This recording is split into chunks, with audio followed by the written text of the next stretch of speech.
दोस्तों UP PCS RO PYQ series में आपका स्वागत है। इस सीरीज़ में हम लोग पिछले 20 सालों के क्वेश्चन को देख रहे हैं। इसके पिछले वाले वीडियो में हम लोग जो है कि इतिहास के, भूगोल के और पॉलिटी के वीडियो देख चुके हैं। इस वीडियो में हम लोग जो है कि भारतीय अर्थव्यवस्था के टॉपिक को देखेंगे, जो कि इंडियन पॉलिटी। इसमें भी पिछले 20 सालों के प्रश्नों को देखेंगे एक-एक करके। तो चलिए दोस्तों, हम लोग अपना वीडियो स्टार्ट करते हैं। तो इसमें हमारा जो सबसे पहला क्वेश्चन है वो कह रहा है कि मिश्रित अर्थव्यवस्था का अर्थ है। मिश्रित अर्थव्यवस्था का क्या अर्थ है, तो कह रहा है, तो देखिए, तो इसका आंसर हमारा जो बी सही है। कह रहा है कि जहाँ राष्ट्रीय अर्थव्यवस्था में सार्वजनिक क्षेत्र के साथ साथ निजी क्षेत्र भी विद्यमान हो उसे मिश्रित अर्थव्यवस्था कहते हैं। और हमारा जो भारत का मॉडल है वो मिश्रित अर्थव्यवस्था ही है। हमारे यहाँ सार्वजनिक क्षेत्र के साथ साथ निजी क्षेत्र भी जो है राष्ट्रीय अर्थव्यवस्था में योगदान देते हैं। तो इसका आंसर बी सही है। यह देखिए, बहुत सारे एग्जाम में यह क्वेश्चन पूछा जा चुका है। अब आगे कह रहा है कि भारतीय अर्थव्यवस्था है। देखिए, अगला क्वेश्चन भारतीय अर्थव्यवस्था पर पूछ लिया। यह क्वेश्चन जो है 2016 के मेंस में आया है आरओ के। तो देखिए, भारतीय अर्थव्यवस्था हमने अभी बताया कि मिश्रित अर्थव्यवस्था है। फिर आगे भी देख लीजिए, कह रहा है कि समाजवादी अर्थव्यवस्था, पूंजी अर्थव्यवस्था और गांधीवादी समाजवादी अर्थव्यवस्था। तो इंडिया का अर्थव्यवस्था कैसा है? हमारा ऑप्शन जो ये सही है, मिश्रित अर्थव्यवस्था। और पूंजीवादी अर्थव्यवस्था कहाँ का है? ये पश्चिमी देशों का, जैसे कि अमेरिका, ब्रिटेन, फ्रांस, ये सब जो है पूंजीवादी अर्थव्यवस्था है। तो आपको ध्यान देना है। अब अगला हमारा क्वेश्चन कह रहा है कि भारत की राष्ट्रीय आय में कृषि का योगदान लगभग कितना है? तो यह क्वेश्चन 2013 के मेंस में पूछा गया था, तो ये उस टाइम का करंट अफेयर हो गया। तो देखिए, उस टाइम जो पूछा गया था तो कोई ऑप्शन सही नहीं था, तो इसलिए यह क्वेश्चन जो है गलत हो गया। लेकिन हम वर्तमान परिदृश्य में अगर पूछे कि आज जो है कि 2000 जो 22-23 में कृषि का योगदान कितना है राष्ट्रीय आय में, तो वह कितना है? 18.3%। तो आपको याद रखना है कि 18.3% जो है राष्ट्रीय आय में कृषि का योगदान है। और आपको साथ ही साथ बताते चलें कि कृषि में जो है कि 58% जनता जो है योगदान देती है। लेकिन लास्ट में जब ये जीडीपी में योगदान देने की बात आती है तो ये 58% जो लोग हैं मात्र 18% जीडीपी में योगदान देते हैं। तो ये भी बात ध्यान देनी चाहिए। अगला हमारा क्वेश्चन कह रहा है कि भारत की राष्ट्रीय अर्थव्यवस्था का सबसे बड़ा स्रोत है। तो ये तो सबको पता होना चाहिए कि ये जो सर्विस सेक्टर है ये है सबसे बड़ा स्रोत, लगभग जो है कि 50% के ऊपर। यह क्वेश्चन 2021 के आरओ प्री में पूछा है। अब आगे देखिए, सन 2000 से 2001 में भारत की आर्थिक विकास की दर थी, तो यह कितनी थी? 4%। यह उस टाइम का करंट अफेयर है। विनिमय साध्य विलेख अधिनियम प्रभावकारी हुआ। तो ये जो विनिमय साक्ष्य विलेख अधिनियम है, ये कानून जो है कब पारित हुआ? तो यह 1882 में पारित हुआ।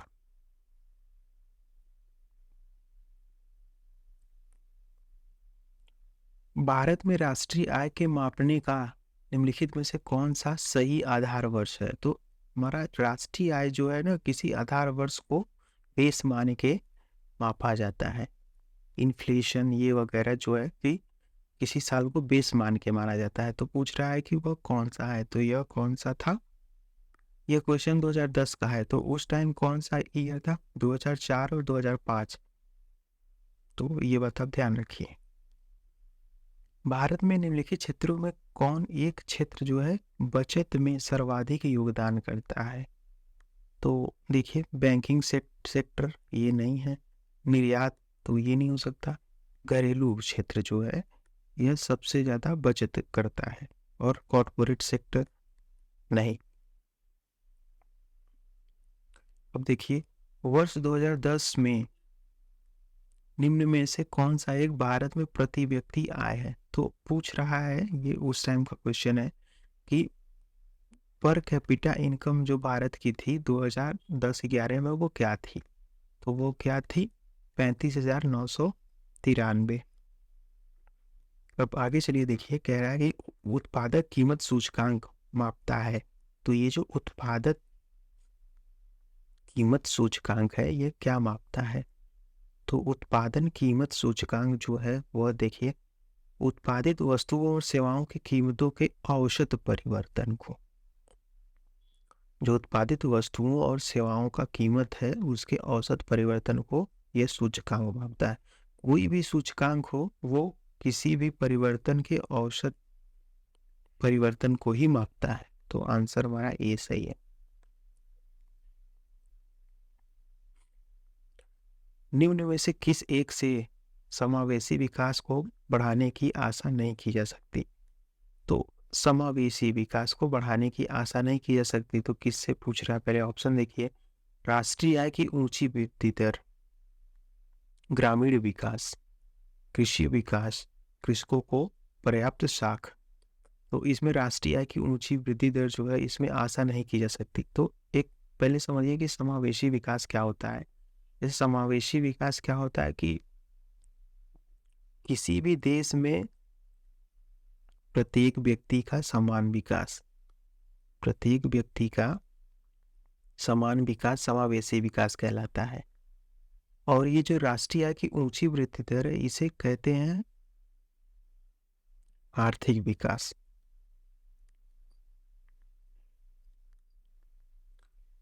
अब किसी भी देश में दो प्रकार के विकास हो सकते हैं, या तो आर्थिक विकास हो सकता है, या तो समावेशी विकास हो सकता है, या तो दोनों हो सकता है। तो ये जो पूछ रहा है कि समावेशी विकास को बढ़ाने की आशा नहीं की जा सकती किस सेक्टर से? तो राष्ट्रीय आय की ऊंची वृद्धि दर से। अगर किसी भी देश में तेजी से वृद्धि दर हो रहा है तो उसमें जरूरी नहीं है कि समावेशी विकास भी हो रहा हो। किसी एक व्यक्ति का या किसी देश में जो 5% व्यक्ति हैं उनकी आय तेजी से बढ़ रही है, बाकी 95 की आय बढ़ी नहीं रही है। तो यही बात ये पूछ रहा है। अब 12वां क्वेश्चन है, स्थायी विकास किसके उपयोग के संदर्भ में अंतर पीढ़ीगत संवेदना की घटना है? स्थायी विकास कह रहा है। तो देखिए, प्राकृतिक संसाधनों के, भौतिक संसाधनों के, औद्योगिक संसाधनों के और सामाजिक संसाधनों के। तो क्वेश्चन एक बार फिर पढ़िए, स्थायी विकास किसके उपयोग के संदर्भ में अंतर पीढ़ीगत संवेदना की घटना है?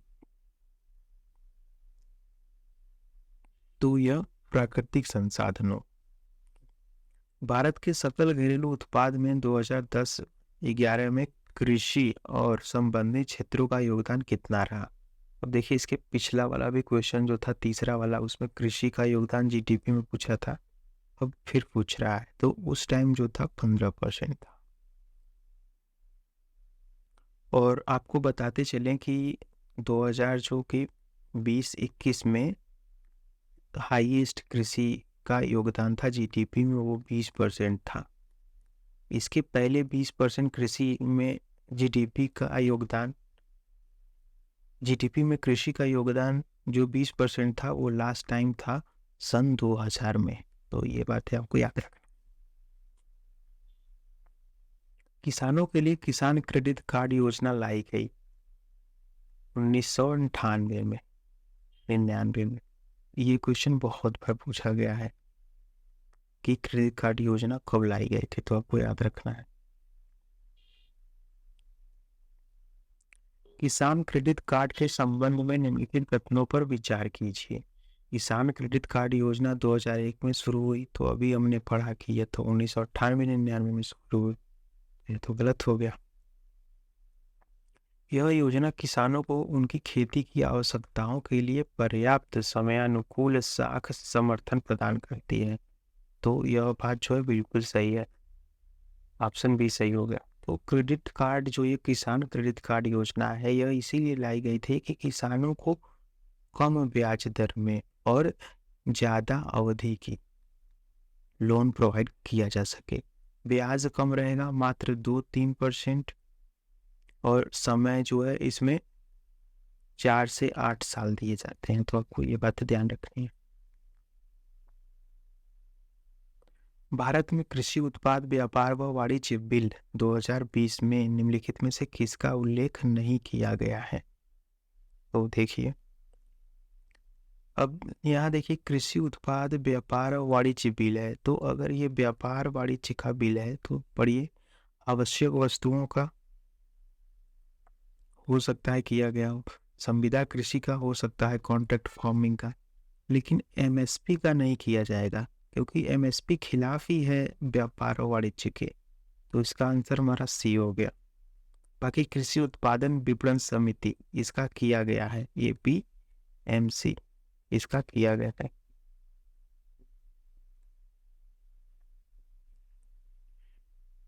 ये क्वेश्चन देखिए 2021 का है, प्री का आरओ। अब अगला क्वेश्चन कह रहा है, विकास का भारतीय मॉडल किसके हितों की सुरक्षा करता है? तो जो विकास का भारतीय मॉडल है वो व्यक्ति और राज्य दोनों की सुरक्षा करता है। निम्नलिखित में से कौन सा राष्ट्रीय बागवानी मिशन का उद्देश्य नहीं है? तो राष्ट्रीय बागवानी मिशन का उद्देश्य देखिए, वित्तीय सहायता प्रदान करना, बागवानी क्षेत्र में ऊंची समृद्धि प्राप्त करना, ये हो सकता है। पोस्ट हार्वेस्टिंग मैनेजमेंट, ये भी हो सकता है। मानव संसाधन विकास भी हो सकता है, लेकिन वित्तीय सहायता प्रदान करना ये नहीं है। भारत में खाद्य सुरक्षा में लगभग आत्मनिर्भरता प्राप्त हो गई है, तो इसके बारे में दिया गया है। ये कथन है और कारण है। तो कथन कह रहा है कि भारत में जो है खाद्य उत्पादन में लगभग आत्मनिर्भरता प्राप्त कर ली है। तो ये बात तो सही है, हमारे यहाँ पर्याप्त फ्रूट क्रॉप जो है उत्पादित होता है। अगला कह रहा है कि भारत जो है थोक मात्रा में खाद्यान्न का आयात नहीं करता। तो ये बात भी सही है। आयात, भारत जो है कि अपने देश में खाद्यान्न तो नहीं मंगाता है, तो ये बात तो सही है। तो दोनों बातें सही है। ऑप्शन ए सही है, ए और आर दोनों सही है। आर जो है एक ही सही व्याख्या करता है। आयात नहीं किया जा सकता, इसलिए हम आत्मनिर्भर हो गए हैं। ठीक है। निम्नलिखित घटनाओं पर विचार कीजिए तथा उन्हें कालक्रमानुसार व्यवस्थित कीजिए।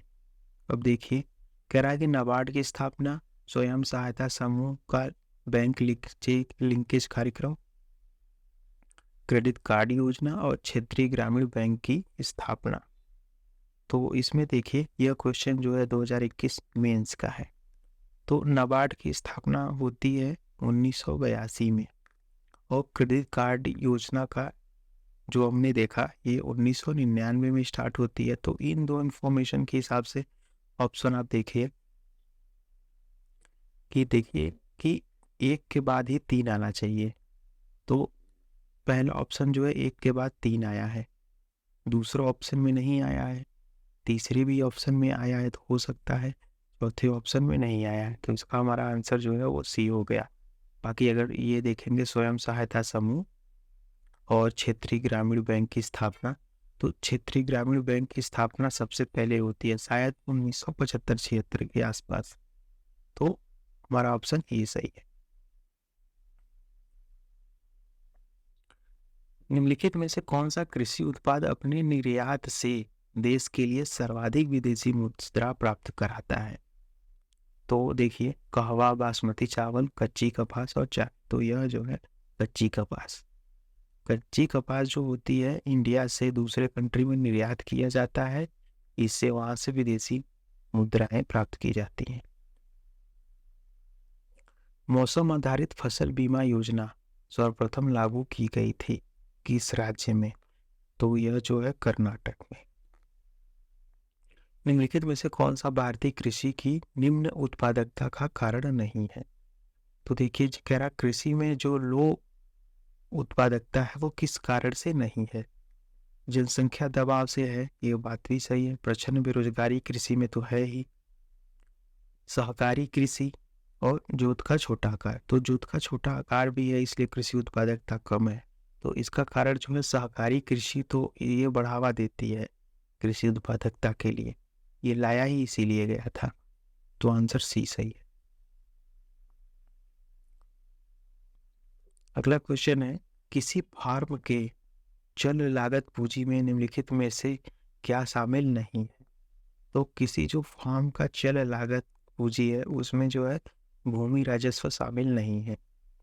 बाकी बीज शामिल है, उर्वरक शामिल है, सिंचाई जल शामिल है, लेकिन भूमि का राजस्व, जो भूमि का मूल्य है, वो शामिल नहीं है। वो तो अचल, ये अचल हो गया ना, अचल पूंजी। बाकी की ये है तीनों चल पूंजी। निम्नलिखित में से कौन सी एजेंसी भारत से कृषि सामानों के निर्यात में सम्मिलित नहीं है या सहभागी नहीं है?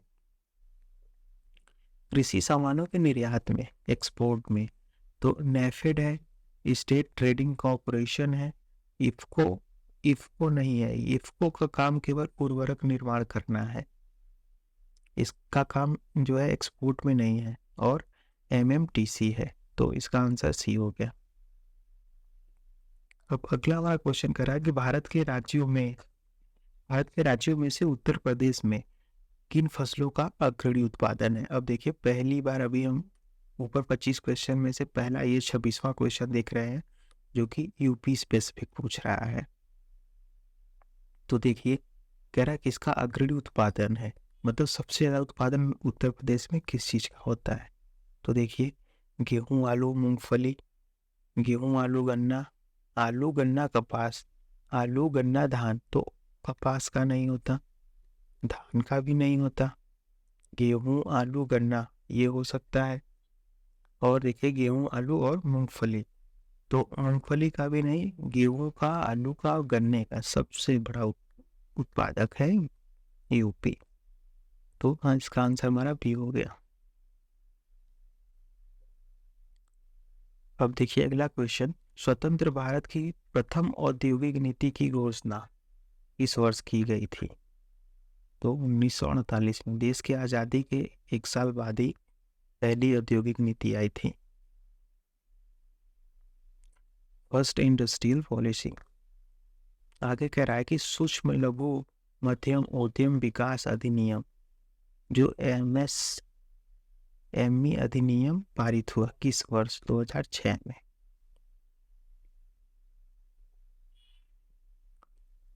लघु निर्माता उद्योग में प्लांट और मशीनरी में विनियोग की मात्रा होनी चाहिए। तो देखिए, कह रहा है कि लघु निर्माता उद्योग में जो ये स्मॉल प्लांट है उसमें 25 लाख से ऊपर की, परंतु 5 करोड़ रुपए से अधिक नहीं होनी चाहिए जो विनिवेश, इन्वेस्टमेंट की मात्रा 25 लाख से ज़्यादा होनी चाहिए और 5 करोड़ से कम, तो उसे जो है ये स्मॉल उद्योग कहेंगे। यह क्वेश्चन 16 का है। भारत में जिन व्यापारों का विनियोग 1 करोड़ रुपए तक तथा कारोबार 5 करोड़ रुपए तक है उन्हें जाना जाता है तो सूक्ष्म उद्यम। यह क्वेश्चन जो है 2021 का है, प्रीखा यारो। अब देखिए, एक बात आप ध्यान दीजिए कि ये जो है एमएसएमई जो है, एमएसएमई एक्ट, एमएसएमई एक्ट में ये सारी बातें कही गई हैं। तो ये समय समय पे जो है ना, इसकी जो लिमिट है वो सरकार बढ़ाती है। तो ये बात ध्यान देना है कि जो 2016 में लिमिट था वो 21 में नहीं होगा, जो 21 में लिमिट था वो 23 में नहीं होगा। ये बात आप ध्यान रखिए, ये साल दर साल गवर्नमेंट ऊपर नीचे करती रहती है। अब अगला क्वेश्चन देखिए, कह रहा है कि एमएसएमई अधिनियम 2020 के विषय में विचार कीजिए, कौन सा कथन सही है?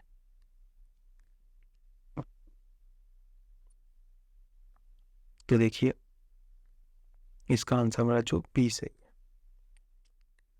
पहला और तीसरा। दूसरा गलत है, कह रहा है कि यह बदली परिभाषा 1 जून से प्रभावी है। देखिए यहाँ लिखा है ना बदली परिभाषा, तो परिभाषा इसकी जो है समय समय पर बदलती रहती है।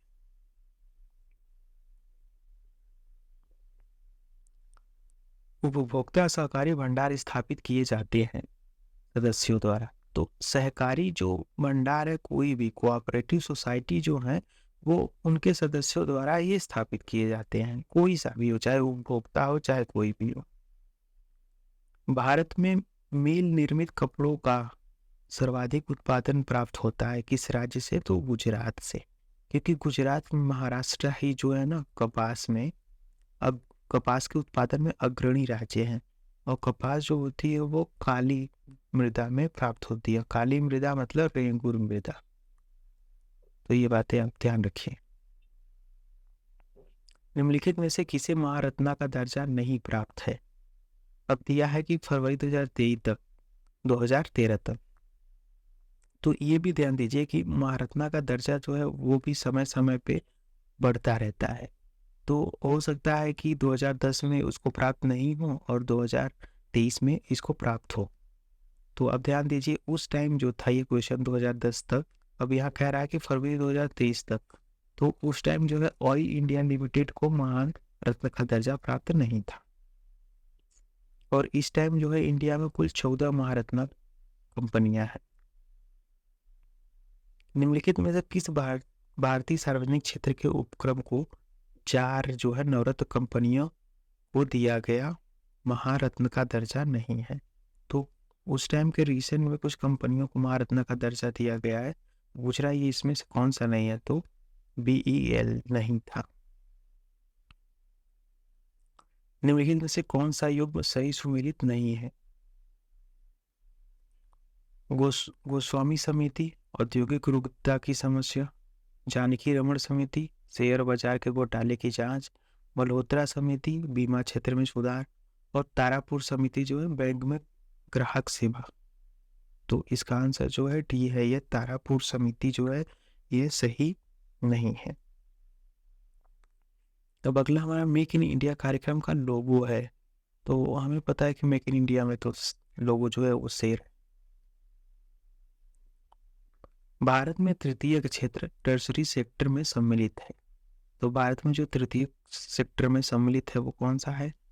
व्यापार, ट्रांसपोर्ट, वित्त और वास्तविक संपदा, और वानिकी मत्स्य जो है ये प्राइमरी सेक्टर है, और ये जो ना तृतीय मतलब सर्विस सेक्टर है।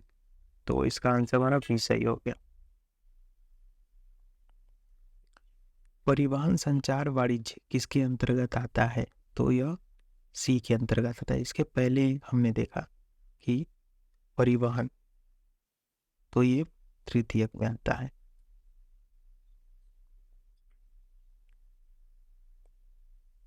और तृतीयक सेक्टर को आप ध्यान रखिए कि इसको जो है कि फूटलूज उद्योग कहते हैं, क्योंकि ये जो है कि सेवा क्षेत्र से संबंधित है। भारतीय अर्थव्यवस्था में किस क्षेत्र का सकल घरेलू उत्पाद सर्वाधिक है? तो यह सर्विस सेक्टर का, ये क्वेश्चन हमने पहले भी देख चुका। और ये हमेशा से ही इंडिया में, चाहे 2006 की बात करें चाहे 2023 की बात करें, ये हमेशा से अभी तक इंडिया में सर्विस सेक्टर ही जो है सर्वाधिक योगदान देता रहा है। वार्षिक आर्थिक समीक्षा को तैयार करने के लिए निम्नलिखित में से कौन उत्तरदायी है? तो ये जो हर साल आर्थिक समीक्षा आती है उसको जो है कि वित्त मंत्रालय तैयार करता है। निम्नलिखित केंद्रीय बजट 2021 के अनुमानित आय स्रोत हैं। सूची 1 सूची 2 से सुमेलित कीजिए। तो देखिए इसमें कह रहा है कर निगम, आयकर, सीमा शुल्क, केंद्रीय उत्पादन। यह क्वेश्चन 2016 का है। तो उस टाइम जो कर निगम 18% था, आयकर निगम 17%, सीमा शुल्क 4% और केंद्रीय उत्पाद शुल्क 7%। तो ये तो 2020-21 का है, आपको जो है कि 2022-23 का देखना है। अगला क्वेश्चन है 2017-18 में जो बजट है कौन सा गठित नहीं हुआ? तो देखिए इसमें जो बी आंसर है, केंद्र द्वारा संचालित योजनाओं की संख्या में वृद्धि की गई। तो ये तो 2017 का क्वेश्चन पूछा गया है, आपको यहाँ भी 2023 का देखना है। निम्नलिखित कथनों पर विचार कीजिए। जीडीपी के प्रतिशत के रूप में भारत सरकार का राजकोषीय घाटा 2017-18 में बजट अनुमानित की तुलना में अधिक था। अब कारण कह रहा है कि 2017-18 में अप्रत्यक्ष करों की वसूली जो है जीएसटी लागू हो जाने के कारण सापेक्षित कम थी। तो यह बात भी सही है, इसका आंसर ए सही है। भारत में किसने आमदनी पर कर की शुरुआत की? तो आमदनी पर टैक्स की शुरुआत कौन किया? जेम्स विल्सन ने। ये जो है आयकर टैक्स का जन्मदाता है।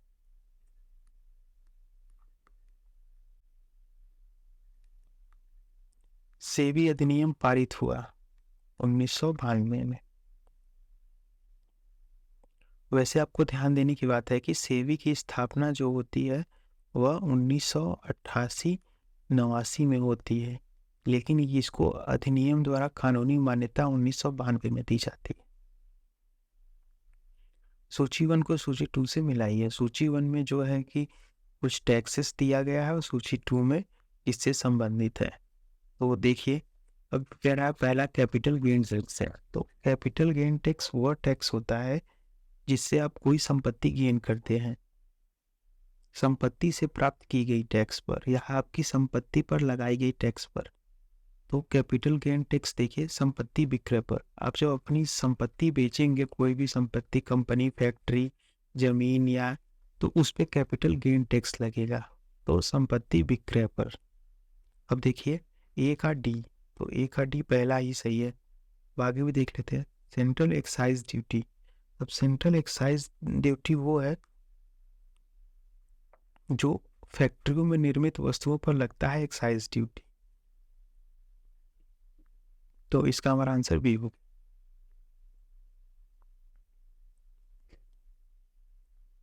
अब आगे देखिए कस्टम ड्यूटी।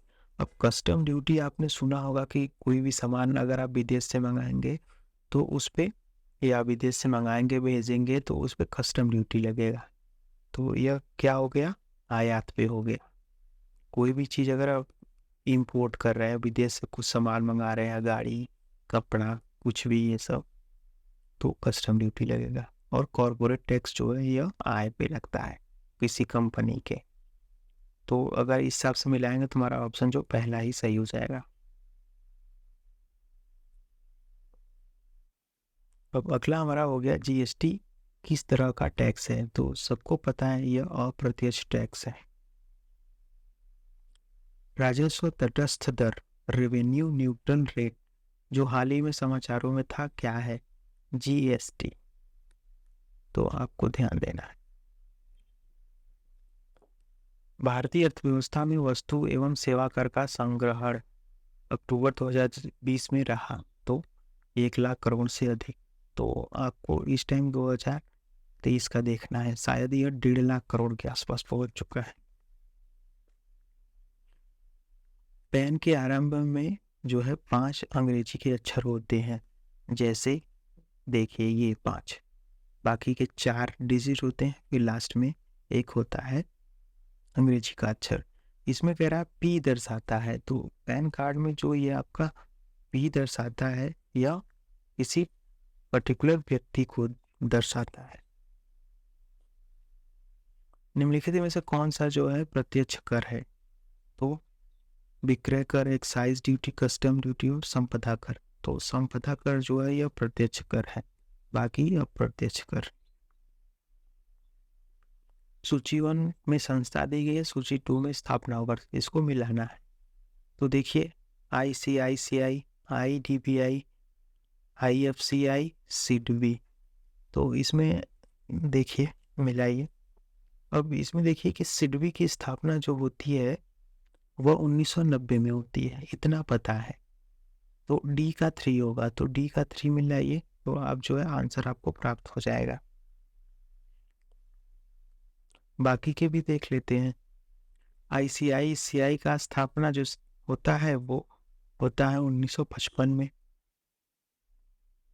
और IDBI की स्थापना 1964 में होता है। IFCI की स्थापना सबसे पहले होता है 1948 में। नाबार्ड का मुख्यालय कहाँ स्थित है? तो नाबार्ड का मुख्यालय जो है वो मुंबई में स्थित है। निम्नलिखित में से कौन सही सुमेलित नहीं है? कंपनी अधिनियम 2013, यह बात सही है। भारतीय संविदा अधिनियम 1870, तो यह बात गलत है। साझेदारी अधिनियम 1932 में आया था, वस्तु विक्रय अधिनियम 1930 में आया था। तो यह क्वेश्चन 2021 प्री का है, पूछ रहा है कौन सही नहीं है, तो यह। अब देखिए सिडबी का मुख्यालय कहाँ स्थित है, यह क्वेश्चन फिर से रिपीट हुआ। सॉरी, पिछले क्वेश्चन में पूछा गया कि सिडबी का जो कि स्थापना वर्ष कौन सा है, तो 1990 है। अब इसका मुख्यालय जो है यह उत्तर प्रदेश के लखनऊ शहर में है। भारतीय लघु उद्योग विकास बैंक सिडबी, जिसको शॉर्ट में कहते हैं, फिर पूछ रहा है कि इसका मुख्यालय कहाँ है। 2016 के मेंस में पूछा गया और 2021 के मेंस में सेम क्वेश्चन पूछा गया, तो इसका मुख्यालय लखनऊ में है। अब देखिए निम्नलिखित में से कौन सा बैंक जो है सार्वजनिक क्षेत्र का वाणिज्यिक बैंक है। अब ये जो है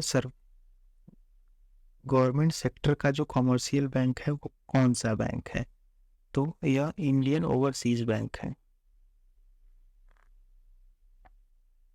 बाकी सारी ये बैंकें जो है ये प्राइवेट सेक्टर की हैं।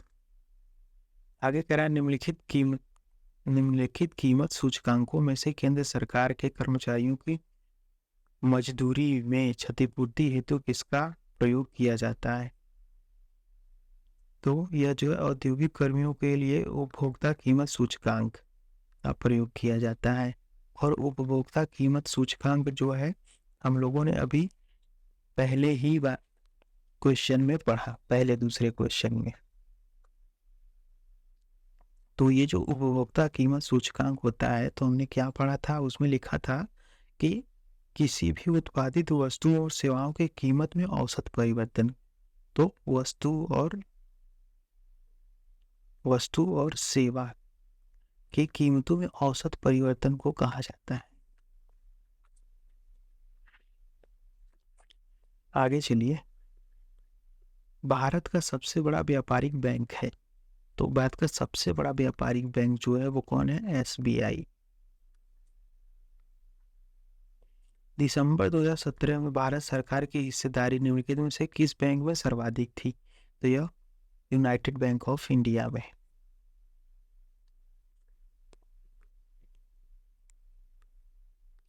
सूची 1 में बैंक दिया गया है, सूची 2 में उसका प्रकार, इंडियन है, विदेशी है, सहकारी है, निजी है, कैसा है, तो देखिए मिलाइए। इसमें सबसे पहला देखिए इंडियन बैंक जो है, यह इंडियन बैंक जो है ये प्राइवेट सेक्टर का, सॉरी गवर्नमेंट सेक्टर का बैंक है, तो इसका जो का A का 4 हो गया। ICICI बैंक जो है यह निजी सेक्टर का बैंक है, तो इसका B हो गया, B का 3 हो गया। सिटी बैंक जो है यह विदेशी बैंक है, और शाश्वत बैंक जो है यह कोऑपरेटिव बैंक है, तो इस हिसाब से हमारा आंसर D सही है। आगे कह रहा भारत में व्यापारिक व्यवसायिक बैंकों द्वारा साख सृजन का नियंत्रण निम्नलिखित में से कौन करता है, तो भारत में जितने भी व्यावसायिक बैंक है उसका साख सृजन, नियंत्रण, लाइसेंस जारी करना, सारा काम RBI करता है।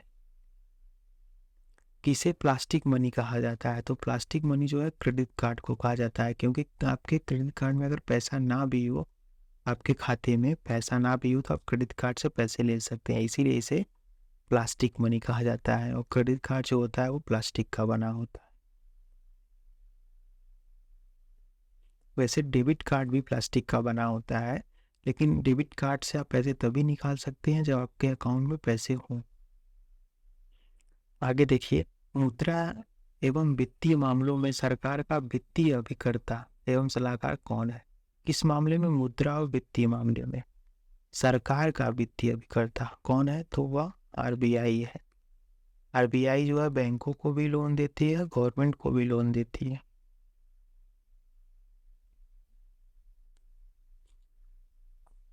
अब अगला हमारा क्वेश्चन है, कह रहा है निम्नलिखित में से तथ्यों पर विचार कीजिए। ऑपरेशन ट्विस्ट के अंतर्गत RBI जो है कि समय में अल्पकालिक प्रतिभूतियों को बेचकर दीर्घकालिक प्रतिभूतियां खरीदने के काम करती है, ऑपरेशन ट्विस्ट, तो ये बात सही है। इस ऑपरेशन का मुख्य उद्देश्य दीर्घकालीन निवेश को बढ़ावा देना है। तो यहाँ दीर्घकालीन प्रतिभूतियां खरीदती है तो कहीं ना कहीं बढ़ावा तो दे ही रही होगी, तो ये भी सही है, ऑप्शन ए सही है। Deposit insurance credit guarantee insurance निगम के संदर्भ में कौन सही है? भारतीय रिजर्व बैंक की एक सहायक है, ये भी बात सही है। ये जो डिपॉजिट इंश्योरेंस है क्रेडिट गारंटी इंश्योरेंस निगम है, यह भारतीय रिजर्व बैंक की एक सहायक है। 5 लाख रुपए की जमा इसके द्वारा बीमित है, तो यह भी सही है। तो ऑप्शन ए और बी दोनों सही है। अब क्रेडिट इंश्योरेंस, जो deposit insurance and credit guarantee insurance निगम है, यह कहता है जैसे आप किसी भी बैंक में अपना पैसा जमा करते हैं तो बैंक में डिपॉजिट इंश्योरेंस देता है, और आप अपने खाते में आरबीआई के रूल के अनुसार अगर कोई भी इंसान अपने अकाउंट में 5 लाख, 10 लाख, 20 लाख या 1 करोड़ तक कितना भी धनराशि रखे हो, अगर वह धनराशि किसी कारणवश जिस बैंक में रखा है, अगर वह बैंक या तो बैंकरप्ट हो गई या उस बैंक को किसी चोर ने लूट लिया,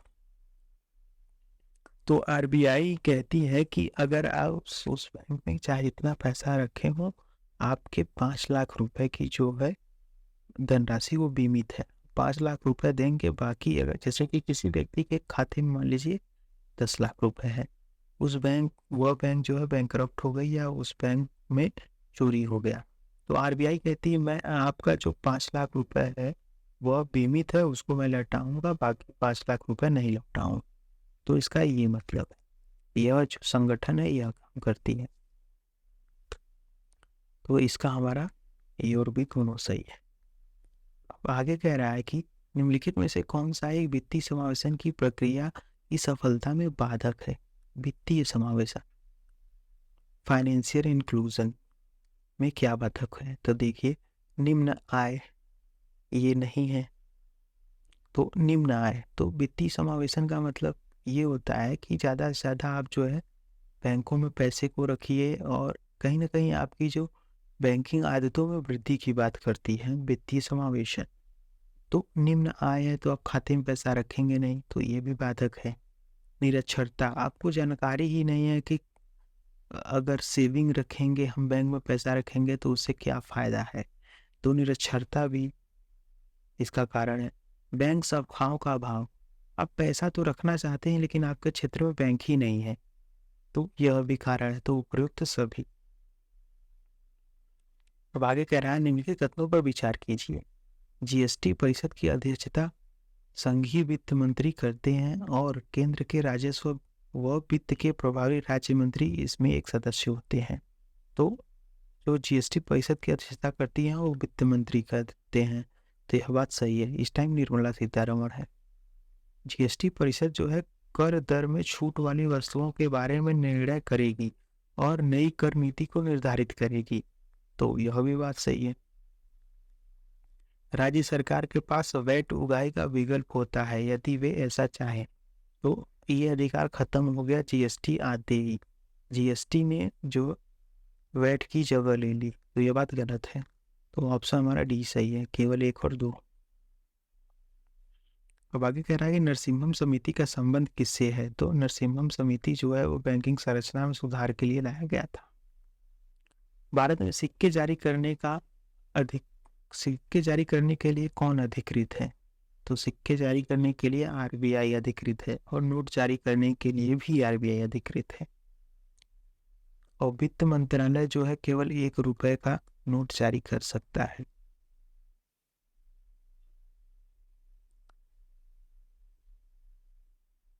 भारतीय रिजर्व बैंक से संबंधित निम्नलिखित कथनों का अध्ययन कीजिए तथा नीचे कोट से सही उत्तर का चयन कीजिए। अब कह रहा है आरबीआई के बारे में कौन सा कथन सही है? तो यह शीर्ष बैंक है, सही बात है, बैंकों का बैंक है। यह मुद्रा आपूर्ति को विनियमित करती है, तो यह भी बात सही है। यह लिक्विडिटी को एडजस्ट करती है। यह व्यापारिक घराने को ऋण प्रदान करती है, तो कोई भी कितना भी बड़ा व्यापारिक घराना हो, अंबानी या अडानी, वह ऋण प्रदान नहीं करती डायरेक्ट। यह बैंकों को केवल बैंक को ऋण प्रदान करती है और गवर्नमेंट को, बस इन्हीं दो लोगों को। यह नाबार्ड की कार्य का पर्यवेक्षण करती है। तो यह बात सही है, यह नाबार्ड के कार्यों का जो है सुपरविजन करती है। तो इसमें पहला दूसरा और चौथा सही है, तीसरा गलत है। तो इस हिसाब से हमारा आंसर जो है डी सही हो गया। अब आगे रिजर्व बैंक ऑफ इंडिया के निम्नलिखित गवर्नरों पर विचार कीजिए, उसे काल क्रमानुसार व्यवस्थित कीजिए। तो ये आप देख लीजिए, ये 2021 प्री का क्वेश्चन है आरओ। इसका आंसर हमारा बी सही है। निम्नलिखित उपायों पर विचार कीजिए जिन्हें आरबीआई अर्थव्यवस्था में मुद्रा को नियंत्रित करने के लिए प्रयोग में लाती है। तो देखिए, आरबीआई जो है कि मुद्रास्फीति, महंगाई को कंट्रोल करने के लिए क्या प्रयोग करती है। तो देखिए, इसमें बैंक दर में वृद्धि कर देती है। अगर लोन महंगा हो जाएगा तो आप खर्च कम करेंगे, लोन कम लेंगे, पैसा कम लेंगे, तो आप जो है खर्च कम करेंगे। अगर लोन महंगा होगा, बैंक दर में वृद्धि होगा, तो इन्वेस्टमेंट में जो पैसा रखा है उसका ब्याज भी आपको ज़्यादा मिलेगा, तो आप कहीं ना कहीं सेविंग करेंगे। नगद आरक्षित अनुपात में वृद्धि करेंगे, ये जो कैश रिजर्व रेशियो है इसमें वृद्धि करेंगे। ये जो है CRR और जो है SLR, ये दोनों बैंक का इंस्ट्रूमेंट है, अब ध्यान रखिए। अब आगे क्या है, सांविधिक तरलता अनुपात SLR में वृद्धि कर देगा। और आगे देखिए, कह रहा है कि सरकारी प्रतिभूतियों का क्रय करेगा। तो सरकारी प्रतिभूति, गवर्नमेंट इंस्ट्रूमेंट को जो है खरीदेगा, तो आपको जो है कागज देके आपसे पैसा ले लेगा।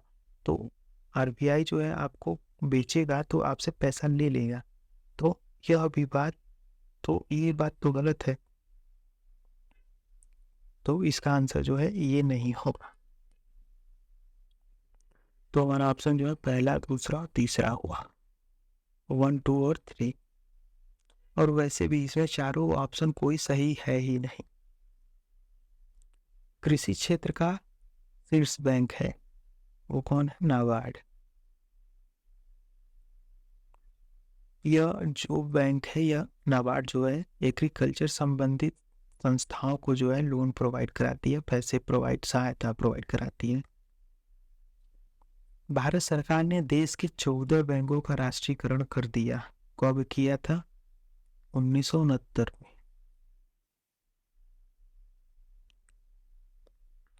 मुद्रास्फीति अर्थव्यवस्था के निम्नलिखित वर्ग हेतु लाभकारी है। कह रहा है कि अगर महंगाई बढ़ेगी तो किसके लिए लाभकारी है, तो लेनदार के लिए।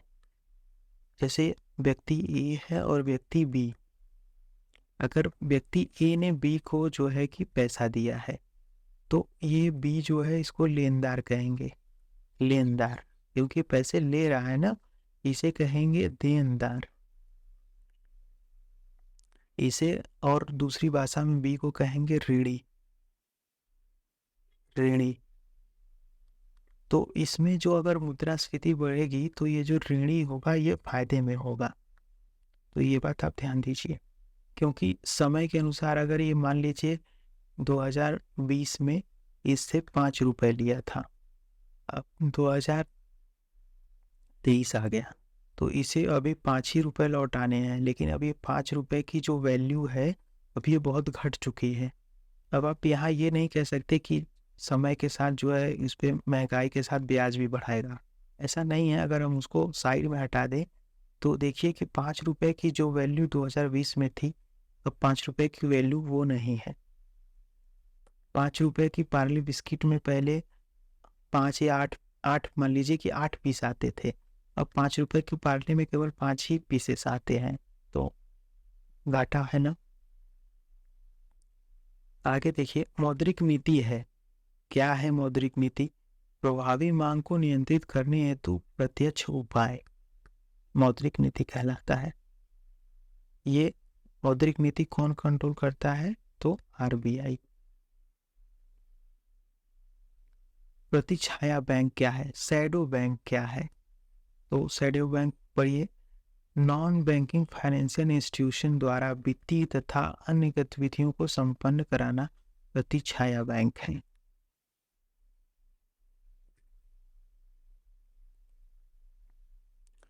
दो 2011 में सूक्ष्म वित्तीय संस्थाएं माइक्रो फाइनेंशियल इंस्टीट्यूशन में किसकी सिफारिश पर स्थापित की गई थी? तो यह मालेगाम समिति की सिफारिश पर।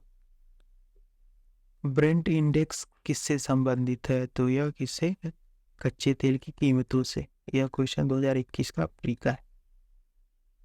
व्यापार के संदर्भ में निम्नलिखित कथनों पर विचार कीजिए, कौन सा सही है व्यापार के संदर्भ में? तो देखिए, यह मांग और आपूर्ति का प्रतिनिधित्व करता है।